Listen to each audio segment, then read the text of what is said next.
Can you hear me all right? Yeah. Okay. Cool. Sweet. How Can are you hear you? me pretty good? Yeah, man. All good on Okay. my end. Cool. I'm good. How are you, man? I'm good. Good to meet you. Thanks for coming on. Appreciate it. Absolutely. Thanks for having me. Absolutely. So where are you at? So I am at the same place my brother is at. I'm Oh, in really? Okay. SoCal. Yeah. So we live together. He's here because of Oh, he is? Okay. the whole thing right now. But yeah, I'm in SoCal, like 45 minutes out of Los Angeles. So Right. Okay. pretty. That's actually pretty. I was gonna say nice and sunny, but it's not. It's actually pretty cold right now. That's why I got a sweatshirt and a jacket on right I'm now. gonna say you're kind of bundled up right now. I know it's actually a first, but I'm a fan of the cold. I'm not really with the sun. I like when it's a little. I can go out with a jacket, layer up. Yeah. I don't like sweating. I got you. Don't come to Florida then. Huh? Don't come to Florida then. Oh yeah. No, I actually do want to visit Florida. Is that where you're at right now? Yeah, I live in Southern Florida. Okay, that's cool. Yeah, I'm wearing a jacket, but that's just because of the AC. Like outside, it's probably 85 degrees right now. Yeah, that's usually what it is out here. Like, we rarely get cold, but when it comes, I feel like everyone wants the opposite though. If you live in a place where it's hot, you usually want the cold. If you live in a place where it's cold, you want it hot. I don't know. Yeah, everyone wants what they can't have at the moment. That's what it is. That's exactly what it is. Yeah. So for you, how has this whole kind of situation affected you and your music and all that? Not I want to say not too much, but that's good. you know, like I do go out a lot. Like it's kind of my escape, you know, as I like to say. Like I posted something on my Instagram where I was like, kind of like took me by surprise because you don't realize it's gone till it's gone, you know. Like when I'm working on a song or something, my first thing when I can't finish it or if I get stuck is to just be like, all right, let's pack up the shop, let's go outside with some friends, you know, a couple hours, come back, and then I'm usually good to go. But now it's like can't do that. It's like if I'm stuck on a song or if I'm finishing working on something, it's like I can't just pack up and go. It's like I have to just sit there and just like F it. Yeah, I gotta just like see what comes out, you know. But I think it's good because it's like training me to like just like drive through the wall instead of like trying to go around the wall. If that makes sense, you know. Oh yeah. Like it's training me to like just full on, just like head on into it. Just grind. Which is good, you know. Like it's really uncomfortable, but I feel like that's when the best. Like I want. Can I cuss on here? You can do whatever you want, man. Okay, cool. No, I feel like that's when like the best shit comes out. You know, when like you're not trying to like run from what's coming in. If that makes sense. Yeah. Yeah. Well, it's probably, at least for me, when I'm just turning my phone on vibrate. It's tough to find that creative space a lot, and sometimes forcing it's the best thing, but that's also sometimes the hardest thing to do when you're not in that mindset to want to make something. So I totally can understand that, but I could see where it probably make you better for it. And I imagine, correct me if I'm wrong, maybe you've grown being able to just plant yourself and force yourself to come up with different ideas and concepts. Yep. So how long? It's lagging a little bit. Yeah, there we go. I'm not lagging at all, am I? I mean, on my end, a little bit. Okay. Okay, it just keeps cutting it out, but we're good. So you said how long have we been doing it? Yeah. So I started making music when I was like actually producing when I was like 14, I think. Yeah. I got like FL Studio, and I was just messing around. Like I obviously didn't take it too serious. I was like 14. I mean, maybe some people take it serious at 14, but I definitely did not. I was just messing around, just doing whatever I did. And then I don't know. It's just like I wasn't even that good, but I was like, you know what? Like both my parents do music. So they met in the studio, and I was like, I just felt like it was just like something I wanted to do, even though it wasn't the best stuff I was making. I saw potential in it, if that makes sense. Oh yeah. So when I went into high school, I was not the greatest student of the bunch. I would kind of just mess around. I would draw a lot, draw on everything, bang around, make songs, write lyrics, do all that type of stuff. Like the like corny, like artsy kid. And I was just like, you know what, I'm not gonna. I had money to go to school, and I was like saved up like college funds, and I was like, I'm not gonna go to a regular like college, you know. I just like was barely paying attention in high school, and I didn't want to spend all this money to go to a college to get a degree that I wasn't going to use, you know. Mm-hmm. So I started looking at music schools, and I was just like not feeling any of them. Like I was looking online, and I was just like, I had a few that I was thinking of going to, and I went and toured like LA recording school, and I went and toured it, and it was cool. It seemed very corporate though. It seemed very like they wanted my money, like instead of like I want to help you grow, you know. Right. It was very like tall glass buildings. Like it was a very nice facility, and people were great. They were super nice, but I just didn't like it. Usually when I feel like I should walk in and like feel like this is it, you know, and I didn't get that feeling. The only thing that was driving me to maybe go there was they were going to give me funding to live out there, and like they were going to do that. So I was like kind of tempted by that, but I didn't do it. So then I was like, you know, keep looking. And then I found this school called Icon Collective, and it's in Burbank, and it's super, super private, like pretty small school. I think like maybe 200-300 kids in each graduating class. It's super tiny. But a lot of people came out of there that I like admire, you know, like I look at that a lot of the time too, where it's like, who's coming out of the school and like, what are they doing? Because I don't think music school is necessary. I really don't. I don't think it's something that's needed. I think it could be something to like, to help you. Like I personally need someone to like sit down and like show me like, hey, this is what you should probably look into. This is what you should do to improve yourself, that type of stuff. So I saw all these huge DJs and producers were coming out of the school that I really liked. And I was like, you know what, I'll tour this last one. Because I was actually going to go to the LA recording school. Like, because I was like, you know what, they're giving me funding. Let's try it. Let's do it. So I think like a few months before I was like going to make a decision, I just was like, you know, I'm going to tour this one last school. And I walked in, and I was with Tyler, my brother. I was with Tyler, and I was with my mom and my dad. And we just went to go tour it. And I just walked literally like right in, and we just looked at each other and we're just like, yeah. Like I that one, I was like, I felt it. Everyone was sitting there working on music. They had the headphones on. Everyone looked weird. They had tattoos. I have like tattoos and stuff. So I just felt like I would like fit in. Yeah. So I just like was like 100%. Like I got no funding for like living or anything though. It was just very like, look at this is how much the school is. But if you want to go here, like this is like, I feel like it's the right fit for you. Like I just felt it. So I was like, you know what? F it. So I went to that school, and I didn't get any funding for living, and I couldn't really afford to live in LA because it's ridiculous. So I was just like, I'm just gonna commute. So I live like probably with traffic, because I would obviously get traffic to LA. It would probably take me about an hour 15 sometimes at most. And this was like every other day, and I'd get out of class at like sometimes 1 in the morning if I'd stay extra. So it was definitely a draining thing, but it was 100% worth it. Like it was something that I would pay more than they even asked for just to do it, just because that's how much it was worth it, you know. So was that that was a long-winded how I got started question. Oh, that was good though. Is it a 4-year program? What's like the focus of it?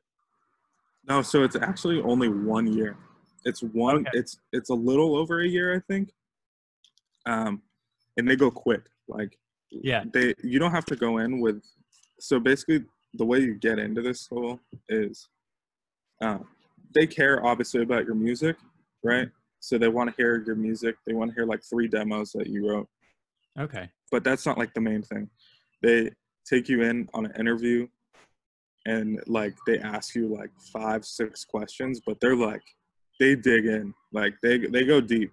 And that's like their main thing. Like that interview that they do is like a big deal. They really dig deep and they want to make sure that you're not in it for the money. They're just like asking you, like, I think one of the questions was, if you like arrive at a funeral and you see your whole family there.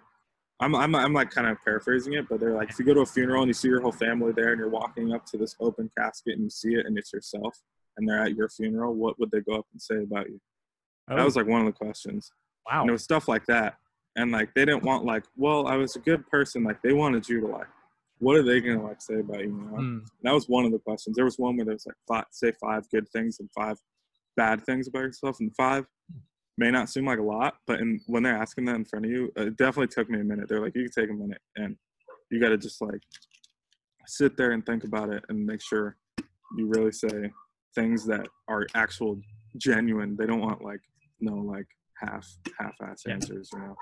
So wow. It was an intense interview. And then they called me and then I got it.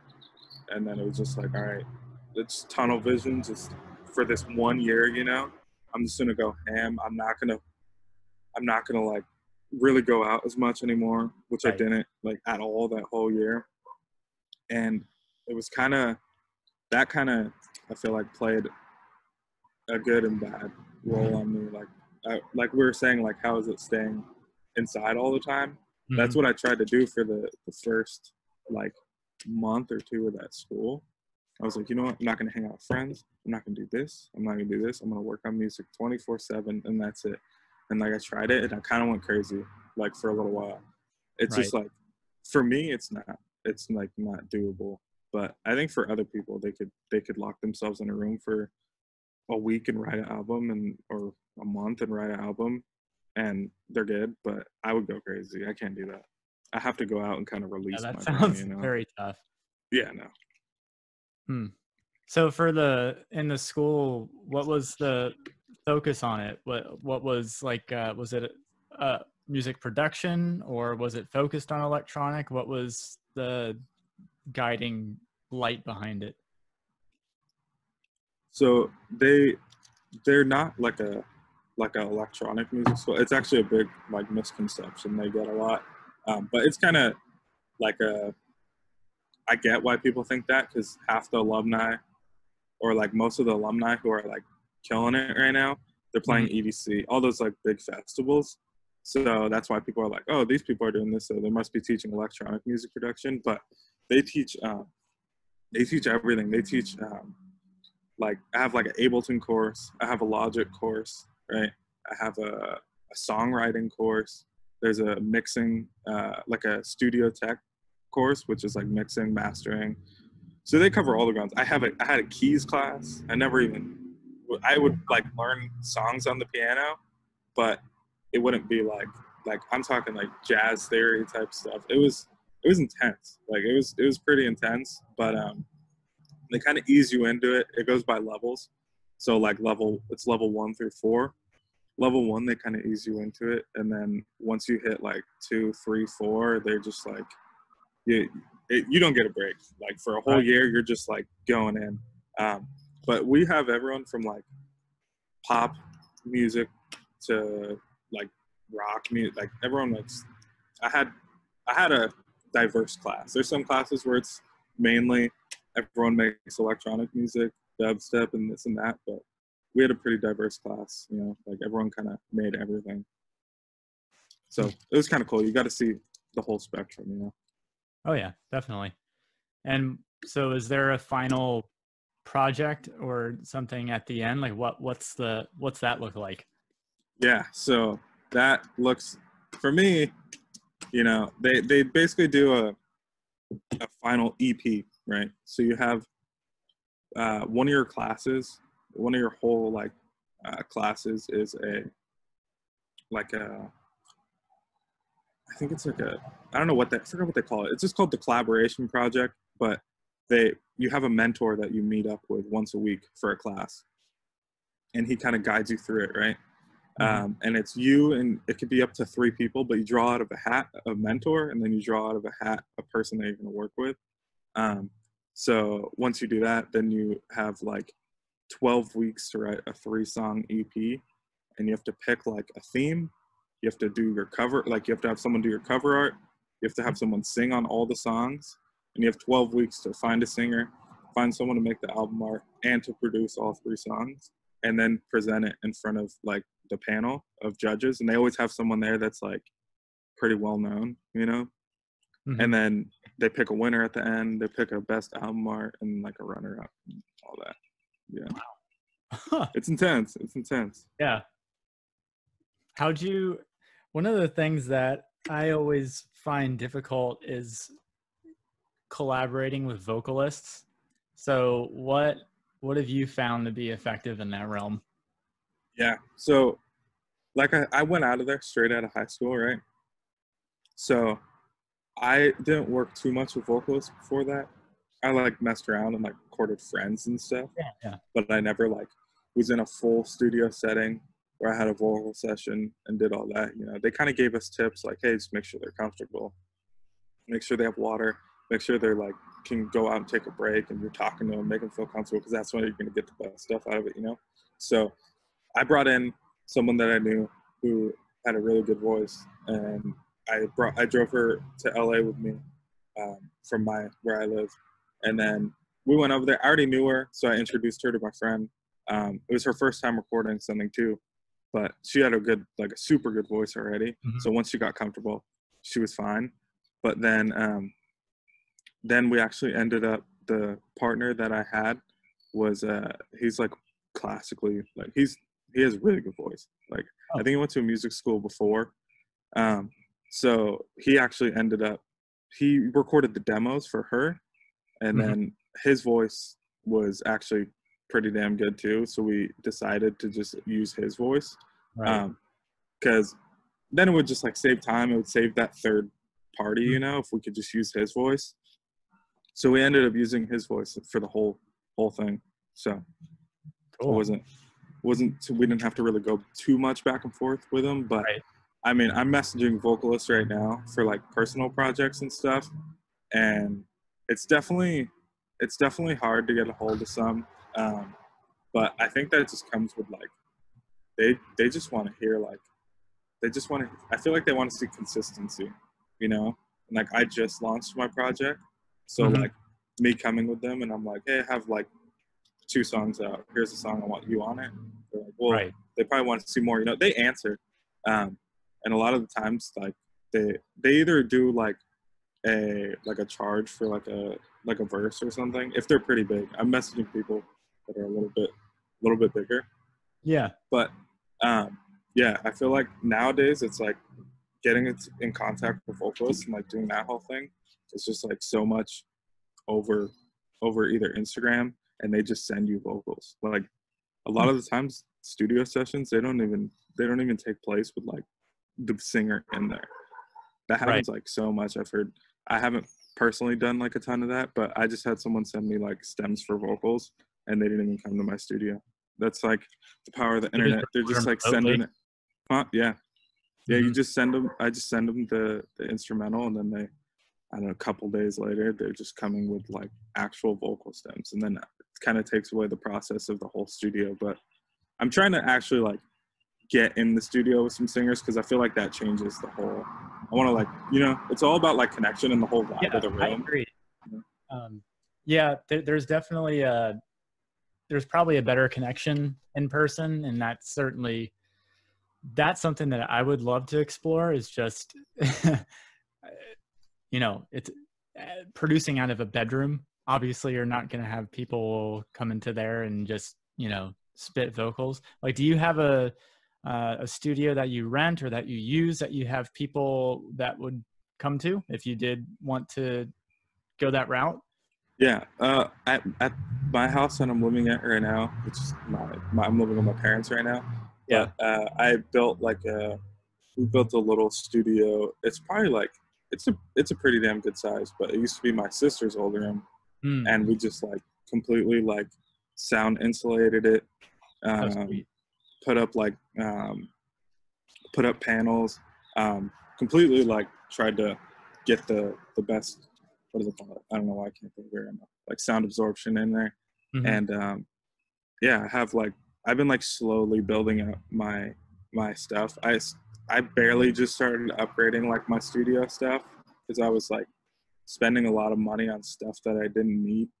So once I went to school and I was like, you know what, I pretty much have like I know what I'm doing. So it's like I'm gonna start upgrading now. So I started upgrading like my monitors, my headphones, my keyboards, like all that type of stuff. So I just like slowly built this studio that I have upstairs. So I have a little space someone can come to if they want to. That'd be awesome. Yeah. Yeah, so when you're mainly like, when you're reaching out to people, are you, and I imagine this probably depends on whatever track you're working on, but is it a case where you have an idea of a melody and lyrics or lyrics, or are you saying, hey, I have this track,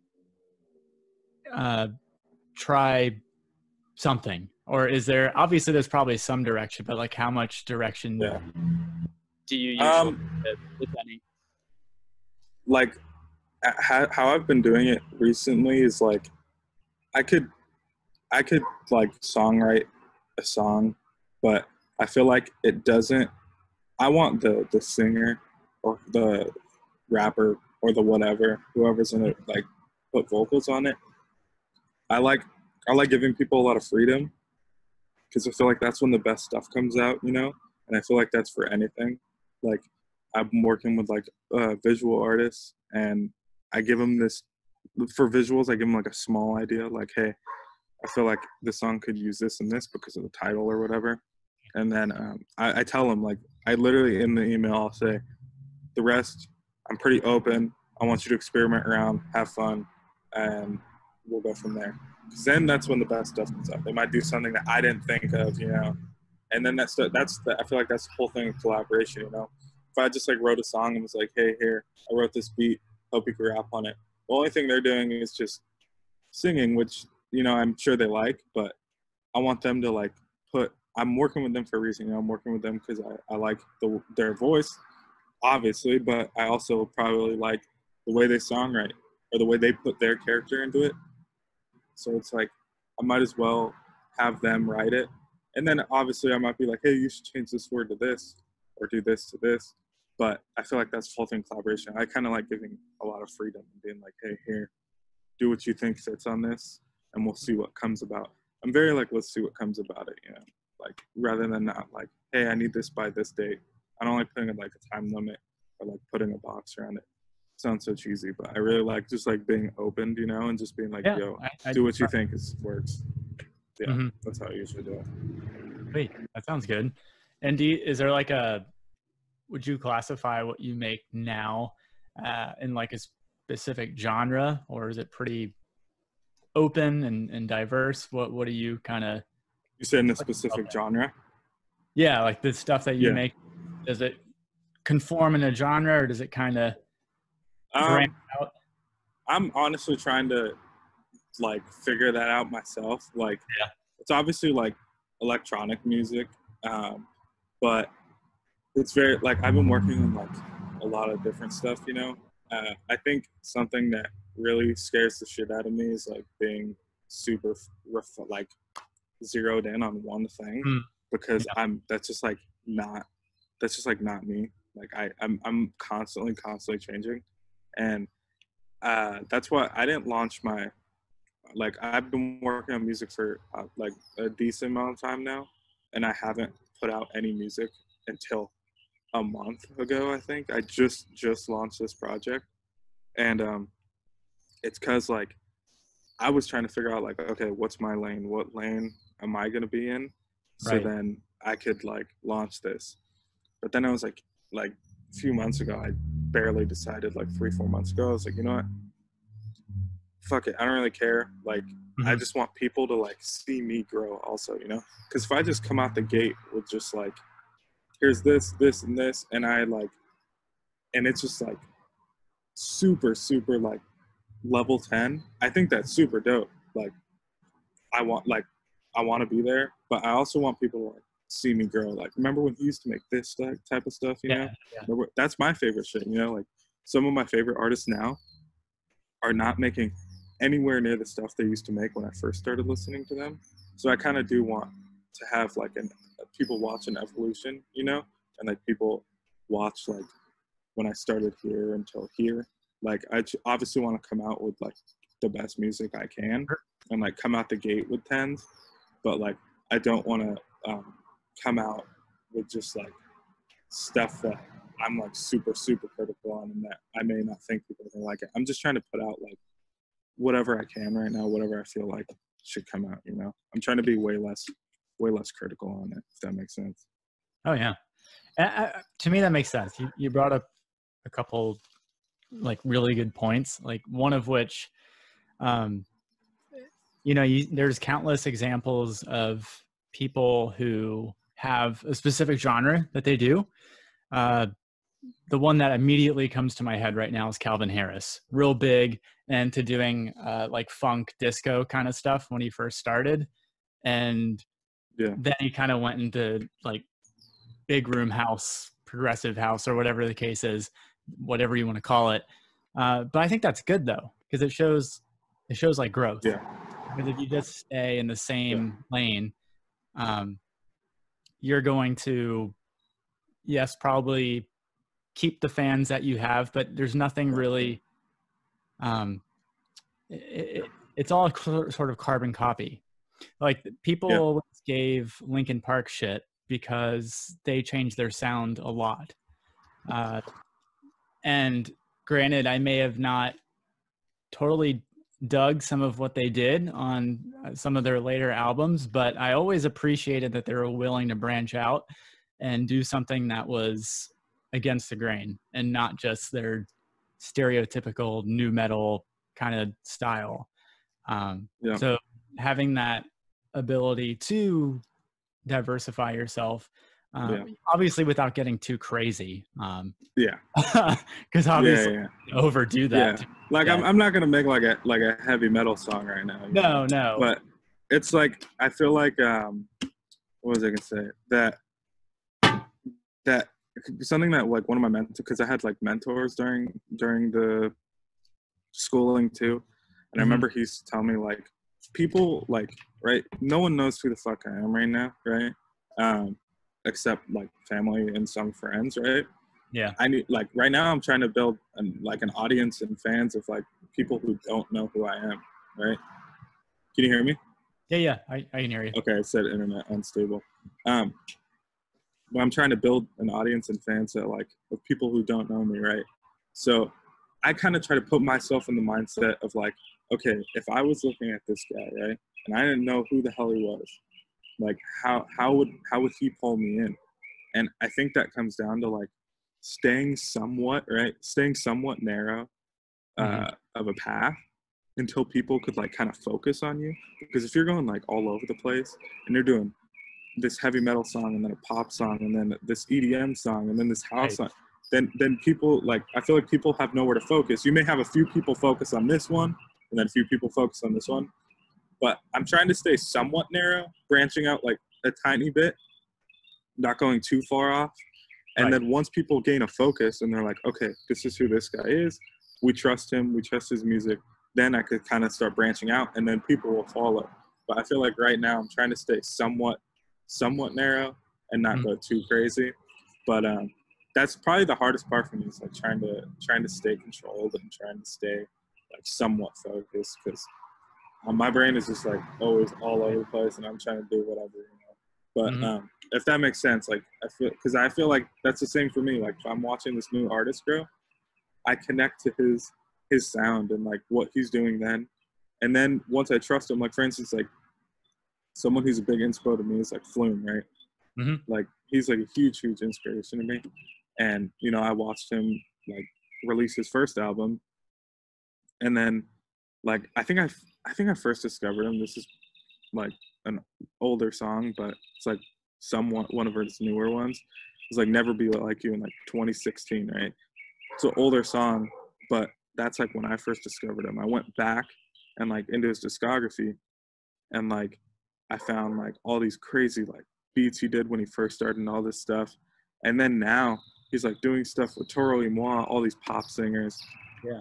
And some crazy, crazy experimental shit. Like his last album, it's called Hi, This Is Flume. I don't know if you listen to it. But if you listen to it, you should listen to it. It's like some crazy shit on there that like, if he started off with that, like, I feel like people would have listened to it and they would have been like, dude, this guy's really talented. But you can't, I feel like it's hard to come out the gate with this crazy shit that people are just like, you know, it's hard for people to focus on it. But I already trust him. So it's like, okay, I'm going to listen to this because I know who he is. I've heard his other stuff. And then when I hear the crazy shit, I'm like, okay, he's going like crazy, but I know he's going to like bring some, you know, I don't know if that makes sense, but I feel like you gain a trust with people, if that makes sense. Mm-hmm. Well, if he made something that was probably more easy to digest on a, I guess, mainstream level, then that probably, I think maybe that's what you're saying, because he made a little bit more easy to digest music for a mainstream audience. Yep. He can more easily delve into like weirder territory. Exactly. They'll be like, oh, okay, this is weird. Exactly. I can vibe with it. Exactly. That's exactly it. It's all about gaining a trust with people. And like right now, I just started, so it's basically like I'm building this foundation, right? So I have to build a solid foundation before I start like building up, or else that shit's gonna collapse, you know?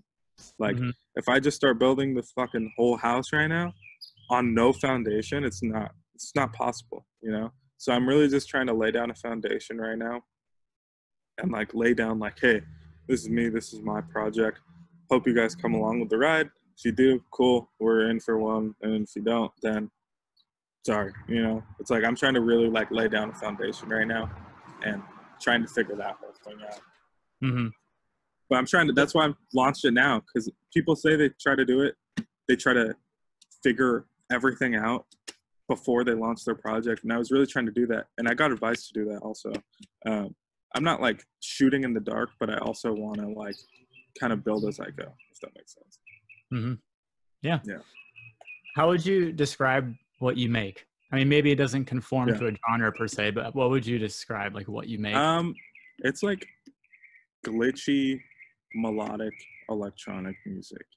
It's like bass music. So I would say like experimental bass, but melodic also. Yeah. Because I listened to Delayed Convo. Is that the one that you recently? Yeah. I listened to that, and it was cool, man. Thank you. I didn't know how to classify it though, which isn't bad. Yeah. I was trying to figure out like, okay, what would I kind of label this if I had to? I couldn't really think of anything, because it kind of has a chill vibe, and I don't know if maybe that's what you were going for, but it also has, at least, can you hear me? You kind of faded out a little bit. Yeah. So when I was listening to it, you know, it kind of starts off as this, to me, kind of this chill vibe song, but it gets like really interesting when, I don't know if I would really call it a drop per se, but when a lot of the other instrumentals come in, there's a lot of sort of articulations, and it sounded like there was a lot going on, which was cool. I don't, is it more sampled, or do you play a lot of that? What's your process? So a lot of like the chords and all that stuff, all the plucky chords and stuff are obviously MIDI. The way I kind of like sound design now, I was watching some of your videos. I saw that you took like a sound design course or something, right? Yeah, I did for Massive. Yeah.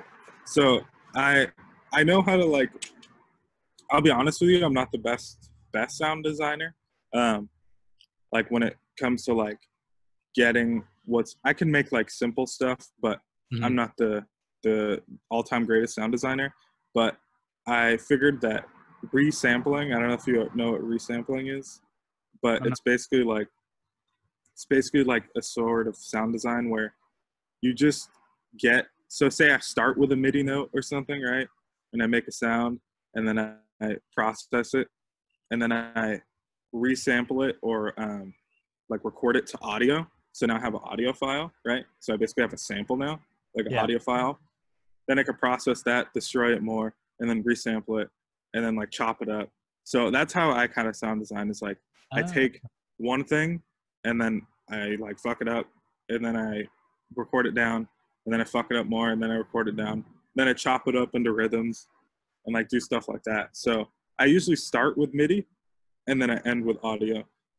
And sometimes I'll get audio, like samples, and then I'll process them and do my own thing to it and destroy it so it's not recognizable, and then resample it again.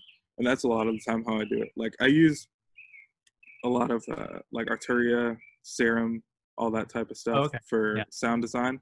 I don't know if you've seen the Arturia stuff, but super fire. Sure. That's what I've been using. Like, a lot. I've seen their Arturia. They have something called like Collection V or 5 or whatever it is. That's like one I have. Yeah.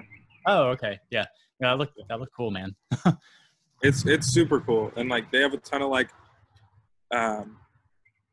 what am I trying to think of? Emulations, like analog emulations of like classic synths, like DX7, all the Moog stuff. So they have like a ton of cool stuff, and I've been using that a lot also. So I'll just like record some MIDI out, and then I'll just convert it to audio, because something I like figured when I was in school, just watching people produce and all that stuff, working with audio is a lot easier. Like, or I wouldn't say easier, it's a lot more easy to control what you want to do. You have a lot more control over the sound, because when it comes to MIDI, you're kind of limited. You know, you could do things up to a certain point, but if you have it to audio, you could stretch the sound, you could chop it up, you could do all this crazy stuff, which you could do with MIDI, but it's a lot easier to do with audio. That's a big thing that changed what I do. So in like delayed convos, a lot of it's like the chords are MIDI, but the sound design is all like just resampled. Like I honestly couldn't even tell you where it started. Probably a Serum patch, and then I resampled it and then processed, and then just kept doing that over and over until I got what I wanted. And then I just make rhythms. Like a lot of the times it just comes out of just trial and error of just chopping these different rhythms, and it comes out like that. Yeah.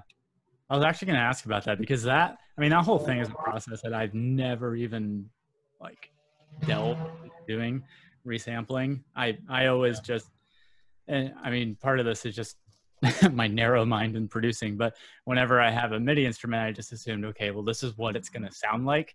So I'm just going to make whatever and tweak the knobs and parameters however I need to, but I've never really tried bouncing it and then like sampling into something else. Do you have like is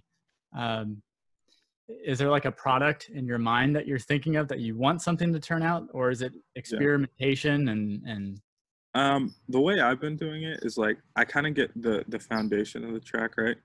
Yeah. So it's like, say I get the chords and the melody or something, right? And I'm like, okay, this is the track. Now it's like, okay, now I'm gonna just fill in these gaps and fill in these little things, like all these accents in these different spots. And a lot of the time, I'm not like, oh, I want this sound to go whoop whoop whoop whoop whoop whoop whoop. You know, I'm not like thinking of that unless it's like a main sound.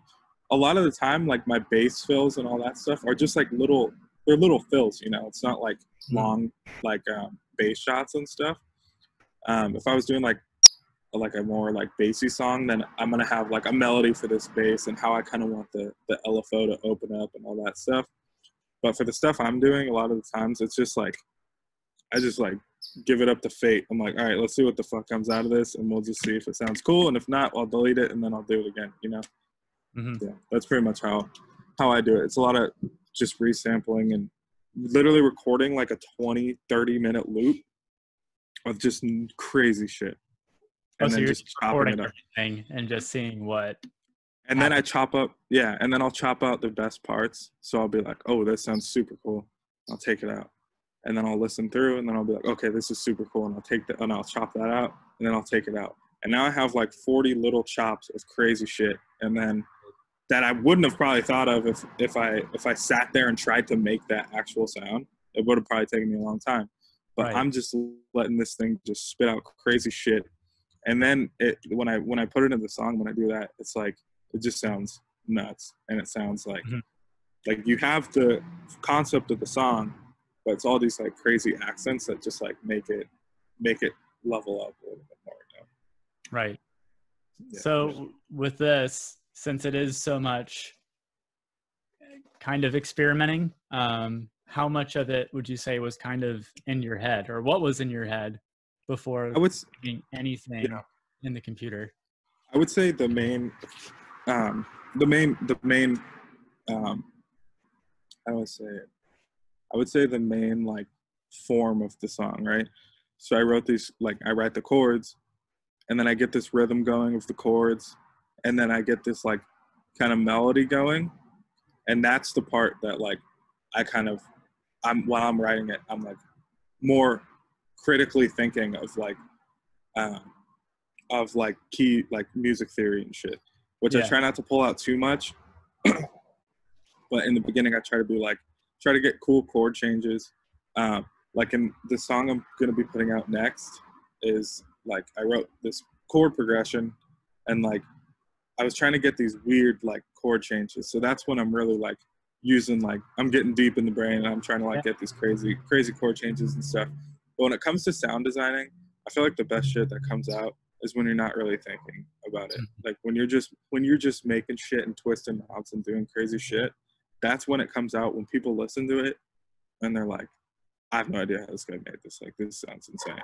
A lot of times I watch these videos and these guys are like my favorite artists are like, yeah, I just mess around, and then it just comes out like that. Like Flume, he was doing a breakdown of this song called Say It.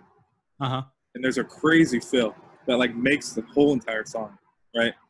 And he was like, yeah, what I did was I was just fucking around and I just reversed the whole entire song and put it in there and like put it in this one little section, and that's what the sound is. I was like, what? He was just messing around and literally just resampled all the drums and had like the drums in an audio file and just turned it around and just put it into itself, and then it sounded like that. And it's like, that's the type of shit that I love, where it's like you're just messing around and you just happen to reverse something, or you happen to stretch this thing out, and then it made this sound.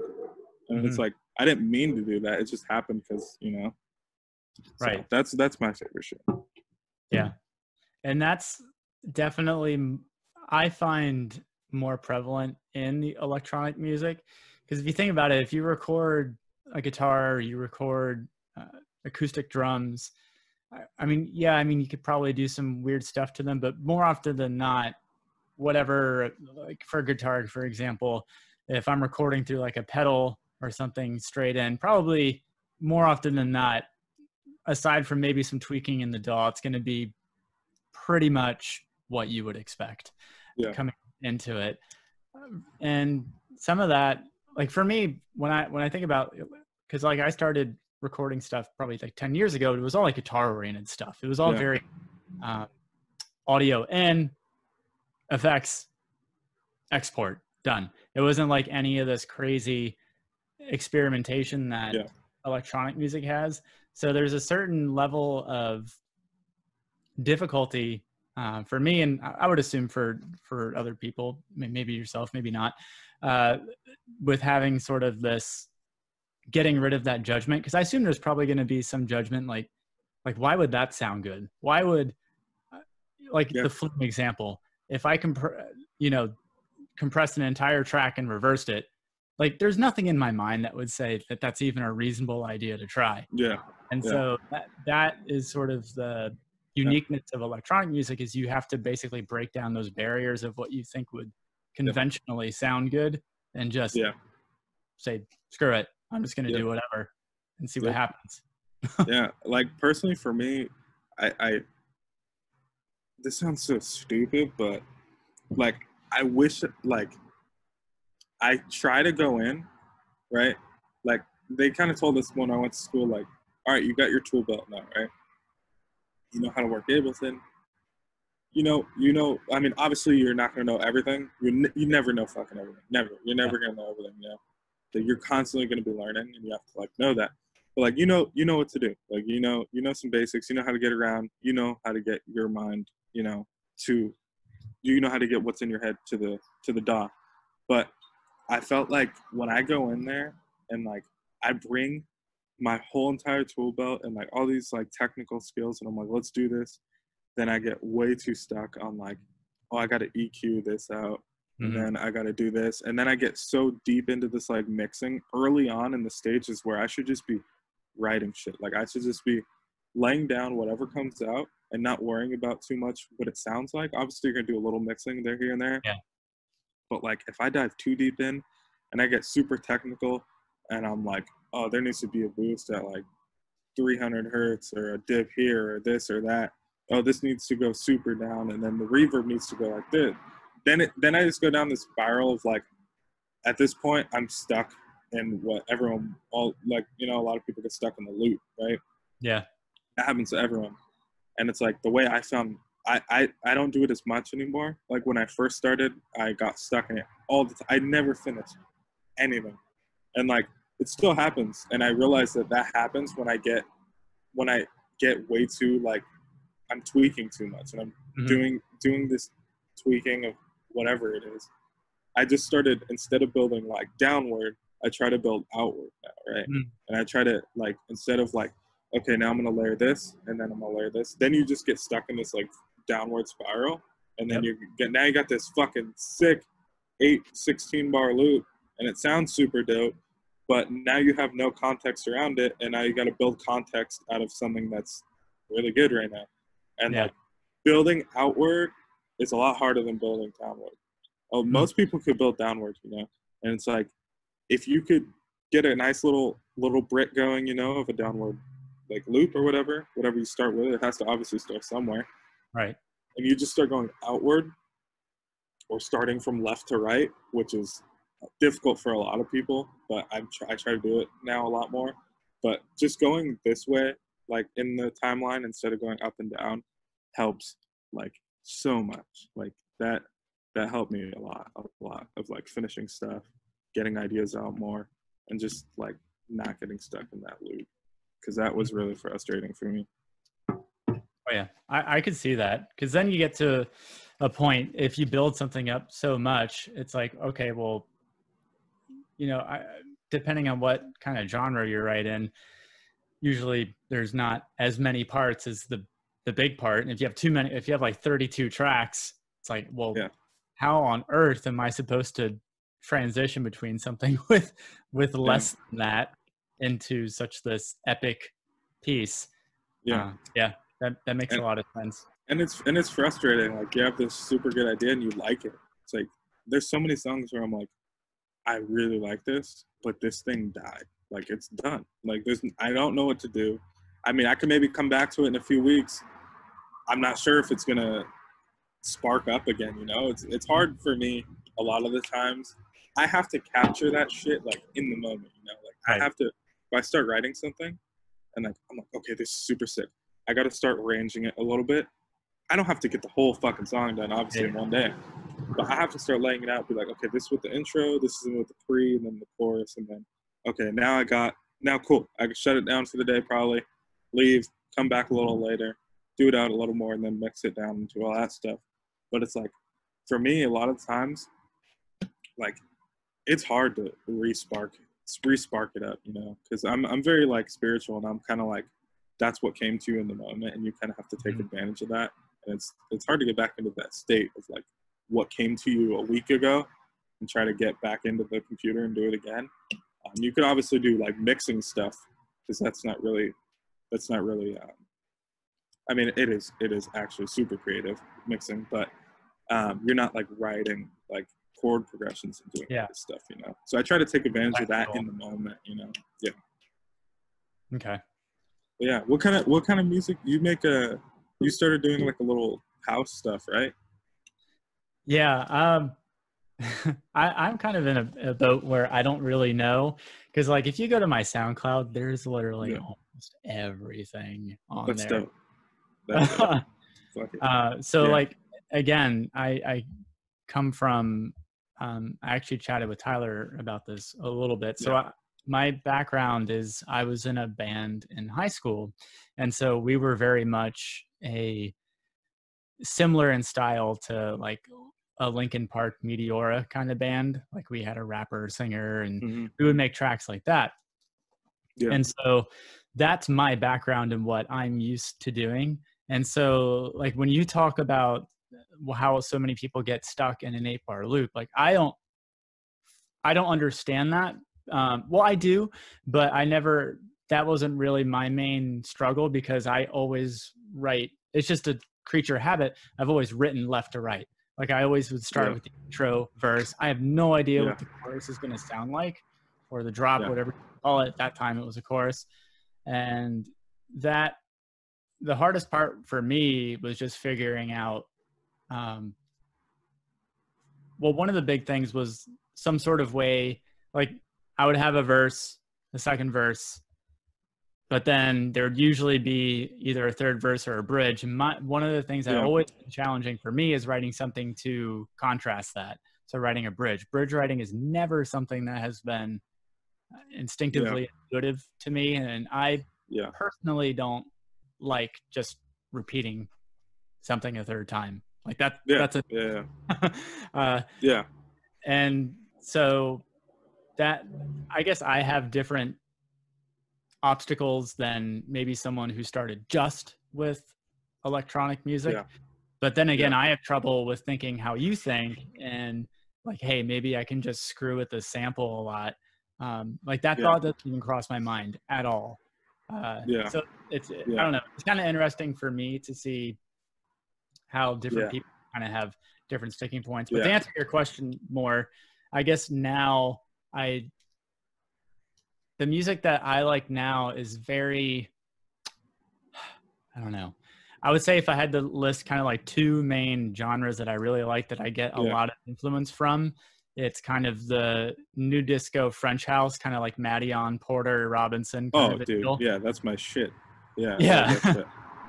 Kind of that, but then also kind of the future bass, future house, kind of a like massive, kind of like Illenium, massive sounds. So those are kind of two things that I kind of draw from when I make now, mainly just because when I listen to those kinds of music, those are the ones that I like feel something from. You know what I mean? But there's things that I like, but I don't like, nothing occurs on a deeper level.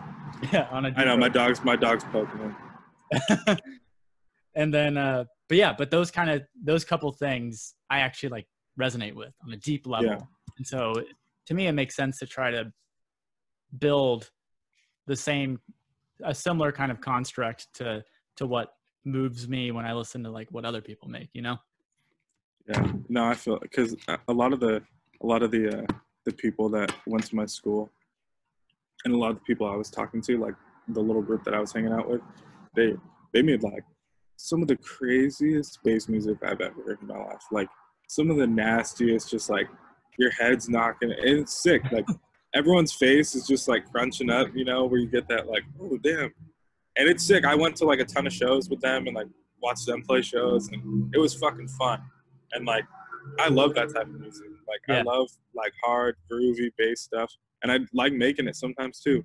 But that's my problem also, where I was saying like, or how you were saying you need to feel like something deeper.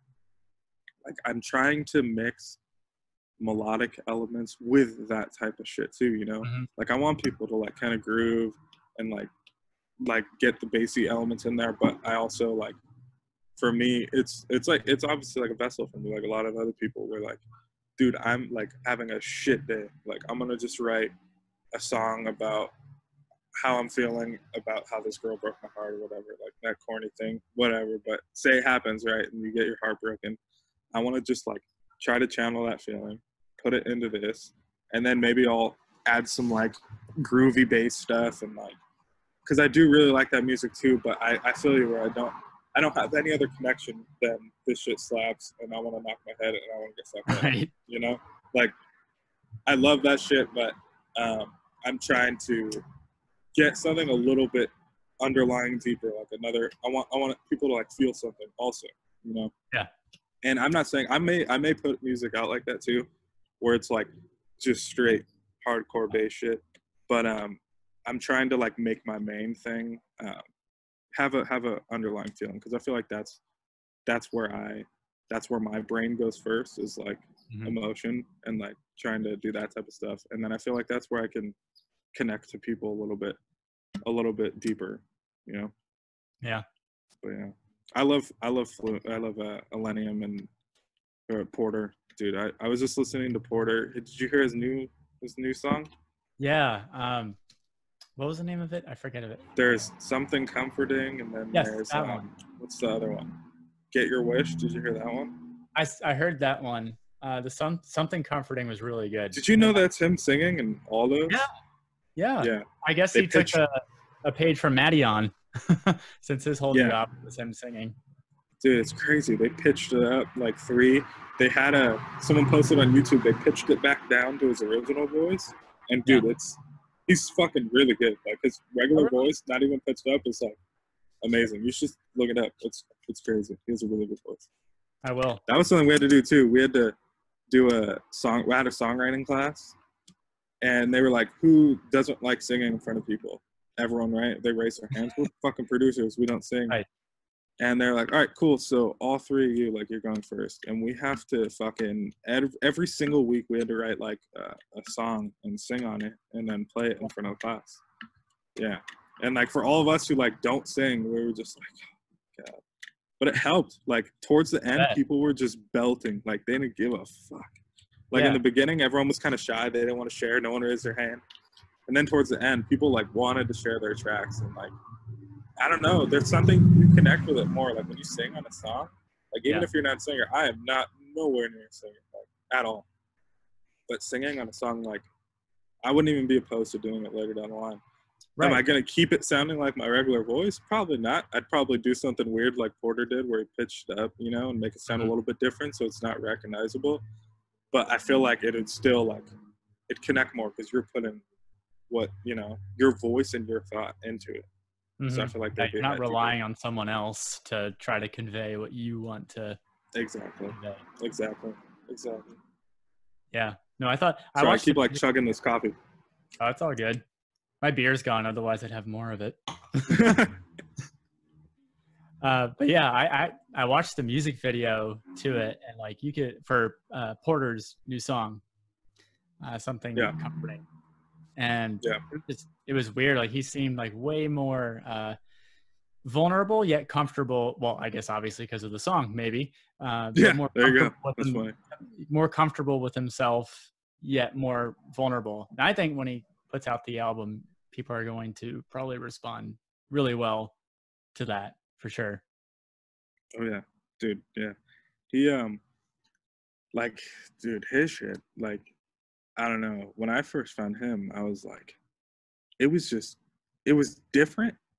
Like you could tell like a Porter song right off the jump, which is crazy because like his stuff's not too much different. Like it's not like this crazy left field experimental music. Like he writes some of the best shit ever, like his melodies and his chords and all this stuff. Yeah. But that just kind of shows you that like everyone has their own little flavor they can put in.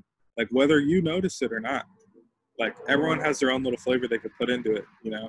Like I was sending friends some like music that I'm working on. And he like texted me the other day and he was like, yo, like I could really feel a style coming through. Like I could tell like what your song is now. And like I don't even notice it. But like that just shows you that like I feel like everyone has some sort of everyone has a style in them, no matter what, whether it's like drawing, painting, fucking music, whatever it is. Like everyone has their own style, and it may not come through like first. Like it's not going to obviously come right away. Maybe for some it will, but like once you like start getting that through, I feel like that's when people start connecting and people start like actually getting you know. And it sounds so corny. Everyone says you got to like be yourself, but it's true. Like I feel like once you do that, then that's when shit starts rolling and like people start connecting more. You know? Right. Well, I'll take it a step further, and it's not you have to be yourself. You have to be yourself, but not actively try to, because I think a lot of people try to do that. And I actually watched Kashmir did like a master class. I guess there's like this electronic music producers summit or something through like Spinnin' Records. And he was doing a master class on how to basically like, instead of just being a beat writer, become an artist. And one of the things that he touched on that you just talked about is how people feel like they need this, like what is it that's unique about them, and what gets people in trouble is they actively try to like establish what's unique about them, or try to like get that sound. Like, Porter uses, you know, all these anime sounds and that's kind of his style. Like I want to, I don't know, have a bang on a trash can at the drop of every chorus, and I want that to be my, like, they want it to be some sort of a unique actual like sound. And he just talked about like that will, and exactly what you said, like that'll just develop over time. Like you just got to put the pen to paper and you just have, no, for real. Like he actually, Kashmir spoke at my graduation. He was like the speaker guy. Oh, sweet. And he said something where he was like, you can watch it. It's on YouTube. If you just type in Icon Collective Kashmir speech or whatever. And he said something like, you just have to like, one of his advice, he gave like 5 pieces of advice, and one of them was like, just like throw yourself at it. Like it sounds so like, I hate like the cliche sayings, and it sounds so cliche, but like it's fucking true. Like if you just like throw yourself at it like constantly, like something is gonna stick. Like my teacher would say, like it's like throwing like spaghetti at a wall. Like just keep throwing it, and there's gonna be one strand that's gonna stick. Like there's no question about it. Like, and if you just keep throwing yourself at it, it's gonna stick. Something's gonna come through it, whether you notice it or not. A lot of times you don't notice it because, like, for instance, people don't really like notice when they gain or lose weight because they see themselves all the time. You know what I mean? So it's like you may not notice it because you hear and you're with it all the time. But if you just keep doing it and then you show other people will notice it. Like if you go to a family reunion, you could tell if your uncle gained fucking 80 pounds. Like, because you see him, but he probably has no idea that he just gained 80 pounds. So it's the same thing. It's like other people are going to notice it. You may not notice it, but other people will, you know? For sure. What are you working on now? You said you got something coming down the pipe, right? Yeah. So I have a song done. I have artwork done. I have like visuals already done for the next song. I'm just finishing some other stuff. I have like 3 songs I'm working on, other ones. I have one ready to release, but my computer, I just built a new computer because I'm on my Mac right now, on my MacBook, but I just ran out of space. I want to clear this thing and have like nothing on it except current projects. Right. So I want to clear it and then not really use it that much unless I'm like going around somewhere. But so I built a desktop and it fucking had a lemon processor. Like I built it completely from scratch. So I was working on like 2 projects. So I can't work on them for like another week. So yeah, I bought a new motherboard, or I got a refund because I thought it was that. I have it at my friend's house right now who works on that type of stuff. And he switched it out, and we had a 50-50 chance it was either going to work or it wasn't. And it didn't. So it's the processor. So I had to order a new one from Amazon, and they're all backed up because of this whole virus. So so that kind of has a stall on it. But I have a song ready to put out. I'm just kind of sending it out to people and seeing if I can get it on any labels or anything. And if not, then I'm going to just self-release it probably within probably the end of May, maybe a little bit before. Okay, so a while from now. Okay, gotcha. Yeah, so that's pretty much it. Other than that, I just got to wait till this computer gets fixed so I can finish the other ones. I gotcha. All right, where can people learn more about you and check out your music and all that? So it's HH Slim. So it's if you go on Spotify, you can just type in HH and then space SLIM Slim. Or if you go on Instagram, it's hh.slim. It's pretty much HH Slim anywhere. I think Twitter, it's HH Slim Music. Facebook, HH Slim. It's HH Slim everywhere. And then on SoundCloud, HH Slim. But just HH and then space Slim if you want to search it up on any music platform. But yeah, that's pretty much it, man. I dig it. Thank you for having me. Yeah, thanks again for coming on. I look forward to seeing how you progress. I'll keep following, and maybe later on we can have you on again and see how things have changed for you. Absolutely. I'm so down. And I'm going to check out your stuff too. Please do. Please do. Yes. I could use some feedback. Alrighty, man. Anyway. Oh, I got you. I appreciate it. All right, take care, man. Have a good one. All right, bye.